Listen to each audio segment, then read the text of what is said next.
الغرفه الماستر هنا اتعمل فيها افكار كويسه جدا، وفي نفس الوقت وفينا احتياج العميل.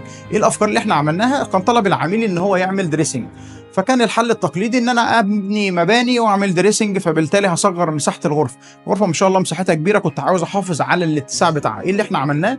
زي حضراتكم كده شايفين، انا بنيت جدار هنا عشان خاطر اقدر اسس فيه المخارج بتاعه الكهرباء اللي هتخدم على الكومود، وخليت اتجاه السرير بالشكل ده. والحيطه اللي ورا او الجزء اللي ورا المباني اللي انا بنيتها دي، خدت الدريسنج بطول الجنب كله زي ما حضراتكم كده شايفين، من اول الجنب لحد اخر الجنب. فابقى انا وفيت احتياج العميل، وفي نفس الوقت حافظت على الاتساع بتاع الغرفه. حددت كمان منطقه السرير هنا، السقف اللي موجود معايا عملت بيت نور زي ما حضراتكم كده شايفين، من الاضاءات برضو اللي موجوده معايا هنا.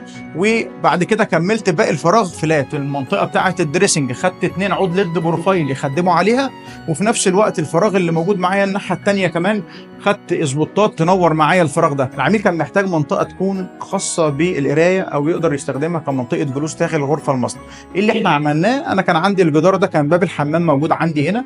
عملت تعديل معماري ان انا لغيت باب الحمام خليته من جوه بتاع الغرفه الماستر، واستخدمت الجدار ده ان يكون عندي كرسيين بتيبل بسيط. عملت ديكور بسيط من التجاليد الخشبيه بنفس الحوائط، واديت اضاءه برضو بسيطه تخدم على الزون اللي موجوده معايا هنا.